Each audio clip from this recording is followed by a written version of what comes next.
Assalamualaikum warahmatullahi wabarakatuh. Selamat pagi anak-anak. Semoga tetap semangat hari ini ya. Kali ini Ibu akan membahas mengenai penguatan ekonomi maritim dan agrikultur di Indonesia. Adapun tujuan pembelajaran kita pada kali ini, yang pertama itu menganalisis penguatan ekonomi maritim di Indonesia dan penguatan ekonomi agrikultur di Indonesia. Kita bahas yang pertama dulu ya, tentang penguatan ekonomi maritim. Nah, di sini kita amati dulu nih kedua gambar ini.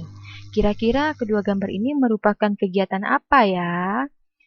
Nah, di situ ada kegiatan nelayan mengumpulkan ikan dan ada kegiatan seorang ibu yang sedang menjemur ikan. Untuk menjawab pertanyaan ini, Ibu juga sudah menyediakan tabel dan ini merupakan tugas satu kalian. Nanti Ibu akan berikan di akhir video ini. Jadi nanti diisi pertanyaan-pertanyaan ini. Tentunya kalian juga ingin menjawab pertanyaan tadi kan? Nah, untuk mempermudah kalian menjawab pertanyaan Ibu pada tabel ini, kalian dengarkan dulu penjelasan Ibu mengenai kedua kegiatan ekonomi. Yang pertama ekonomi kelautan dan ekonomi maritim. Apa sih yang dimaksud dengan ekonomi kelautan?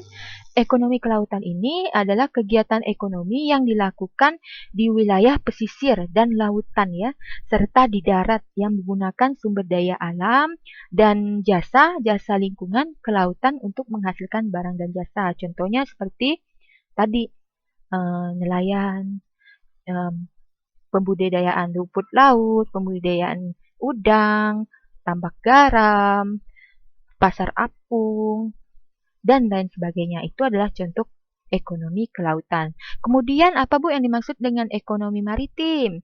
Nah, ekonomi maritim adalah kegiatan ekonomi yang mencangkup transportasi laut, industri galangan kapal, perawatannya, apalagi nih, pembangunan dan pengoperasian pelabuhan serta industri jasa terkait. Bisa contohnya tuh bisa tadi contohnya reparasi kapal, perbaikan kapal atau pembuatan kapal, apalagi itu, atau tol laut serta pengangkutan logistik ke lautan. Nah, itu contoh dari ekonomi maritim.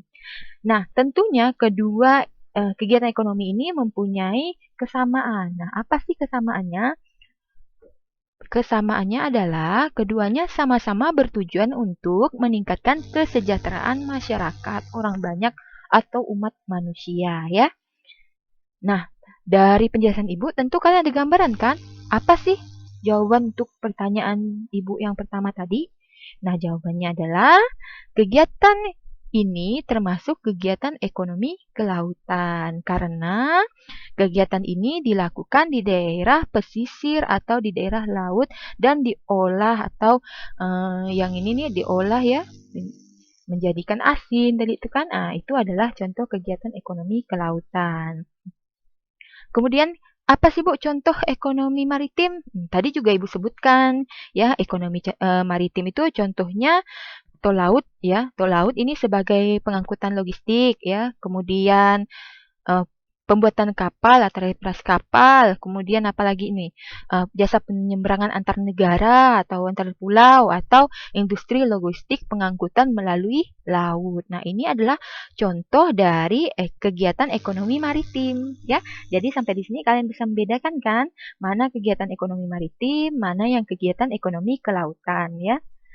Nah, kita lanjut. Kemudian, tugas 2-nya, agar lebih mantap lagi kalian dalam membedakan ekonomi maritim dan ekonomi kelautan, coba nanti kalian jawab atau kerjakan tugas kedua ini ya nanti. Nah, seperti contoh yang nomor 1 ya. Misalnya nelayan mencari ikan di laut, itu termasuk kegiatan ekonomi apa? Nah, di sini jawabannya tadi seperti yang dijelaskan termasuk kegiatan ekonomi kelautan. Alasannya karena nelayan merupakan kegiatan ekonomi yang dilakukan di wilayah pesisir dan lautan. Nah, yang kedua, pengawetan ikan di pantai itu termasuk kegiatan apa? Kasih tanda atau beri tanda silang pada salah satu kolom baik ekonomi maritim atau kelautan. Pilih yang menurut kalian benar, kemudian berikan alasannya. Begitu seterusnya sampai 3, 4, dan 5. Sampai di sini bisa dipahami? Kalau bisa, kita lanjut ya.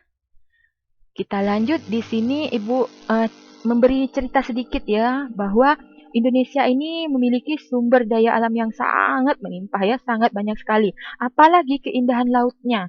Keindahan lautnya itu sangat terkenal sampai kemana-mana ya.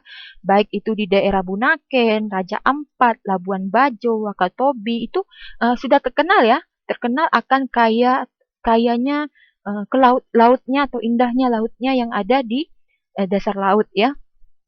Dan posisi Indonesia ini posisi yang sangat strategis ya, sangat strategis sebagai negara kepulauan ya, menjadi negara kepulauan yang terbesar di dunia ya. Seharusnya dengan potensi ini kita ini harus dapat mengembangkan dengan maksimal ya, karena banyaknya kekayaan yang ada di Indonesia baik itu di laut secara utuh dan dalam itu bisa kita manfaatkan, explore ya. Nah sekarang yang jadi pertanyaan sederhana menjadi dasar kondisi dasar dalam uh, pertanyaan dalam kita ini, yaitu yang pertama itu apa yang harus diproduksi. Nah, itu yang menjadi pemikiran kita yang harus kita pecahkan bersama. Yang kedua, bagaimana sih berproduksi dan untuk siapa diproduksi? Nah, untuk menjawab ketiga pertanyaan ini, kita bisa kaitkan dengan kemampuan kita, negara kita, kemampuan Indonesia dalam mengolah negara kepulauan, terutama membahas apakah pembangunan yang dilakukan itu sudah tepat ya, sudah bisa menempatkan sektor kelautan ini sebagai modal yang unggul. Apakah keunggulan kita ini sudah maksimal dikelola dengan baik? Nah, bagaimana caranya? Apa yang harus kita lakukan? Nah, itulah menjadi pertanyaan dasar yang bersama-sama harus kita pecahkan ya. Jadi, pembangunan ekonomi maritim akan membawa industri pada kebutuhan akan sumber daya manusia ya. Baik itu inovasi teknologi, pendidikan berbasis maritim ya, yang modern dan unggul ya, sehingga dapat mendukung perkembangan ekonomi maritim agar kita dapat menjadi perekonomian yang diandalkan oleh negara kita ya. Jadi pembangunan di bidang kelautan ini diarahkan mencapai 4 tujuan ya. Yang pertama, itu pertumbuhan ekonomi tinggi secara berkelanjutan. Yang kedua, peningkatan kesejahteraan seluruh pelaku usaha, khususnya para nelayan, pembudidaya ikan, dan masyarakat kelautan lainnya yang berskala kecil. Kemudian terpeliharanya kelestarian lingkungan dan sumber daya kelautan. Dan yang terakhir, menjadikan laut sebagai pemersatu dan tegaknya kedaulatan bangsa. Nah, itu adalah 4 arah tujuan dari pembangunan di bidang kelautan agar potensi-potensi yang ada di negara kita, terutama potensi kelautan tadi yang Ibu sebutkan tadi, itu dapat terekspor, dapat digunakan secara maksimal guna menunjang perekonomian kita ya, guna menunjang kehidupan masyarakatnya dan memakmurkan masyarakat kita ya. Kita lanjut di sini kondisi ekonomi maritim dilihat dari 3 segi. Yang pertama itu dari sektor pelayaran.